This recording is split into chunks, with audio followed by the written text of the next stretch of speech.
Okay, we're going to make a rose. Happy Cappy actually had a video where he did a rose. I do mine a little bit different, so I'm actually going to post this and put it as a link over to his. What I usually do is I use 160s for this, because it looks nice, makes a very nice long-stemmed rose. The 160 green is going to be for the stem. At times I can do it with one red. Most of the time it'll take me two, because it is pretty very tight to get that to work perfectly. But a green 160, about 4 fingers uninflated. I start with this end, I leave a long knot. So we got a long knot there. I make 1 bubble, 2 bubbles, like such. Whoop. 2 bubbles. Here twist the second one, and then wrap this one around inside. So you got the 2. Then 1 more bubble, and here twist that one as well. So what you're going to have is you're going to have 3 bubbles all side by side. And then what I do is I make some, that's going to be where I'm going to actually attach the rose. And then what we're going to do is we're going to make some leaves. So it's a fold, a twist, like that. Now you're going to use an ear twist here to make sure the stem goes straight.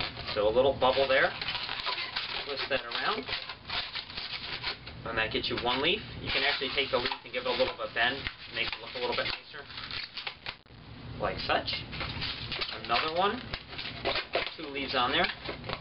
Another ear twist, spin that around, and give that a little bit of a flex. Now, that's going to be our stem. One thing you can do to this is you can actually take a Sharpie marker and just kind of hit it a few times, kind of make it look like it has thorns. So just kind of go back and forth with the marker, not too much, and then you got a little bit of color on there to look like thorns. Alright, there's that one. Now we're going to set that aside. That's going to be our stem. For our actual flower top, let's take one of these 2, probably the longer of the 2. Okay, so we got this one, say about 5 fingers uninflated. What you're going to do is make a 3 bubble push through. So you're going to make it kind of small, about 3 fingers. You're going to make a bubble. You're going to fold that over, make a bubble, fold that over. Then you're going to twist just like that, wrapping the knot around there. Pulling it through just to lock it in. Now you should have 2 little bubbles with no knot. Can't see the knot, it's actually tucked in. Then you're going to make a 3rd bubble. You're going to fold it up, measure it out, make a 3rd bubble, and then push that bubble through. That's why that's called a 3 bubble push through.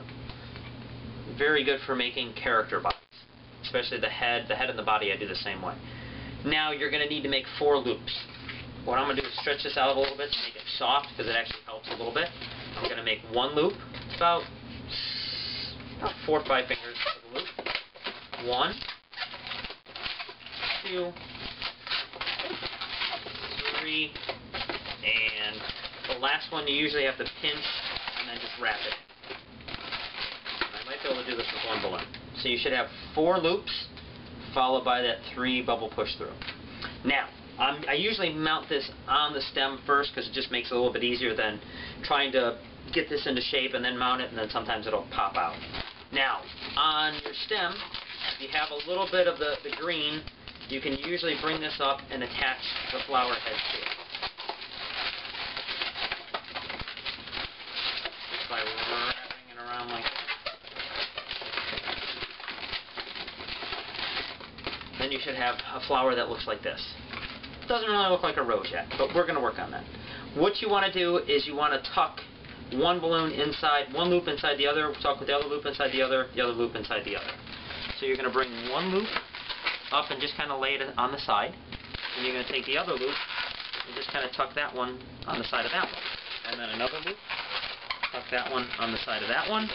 And then finally for the last loop, you're going to tuck it in. And then you're also going to bring it over to the other side and wrap that one around.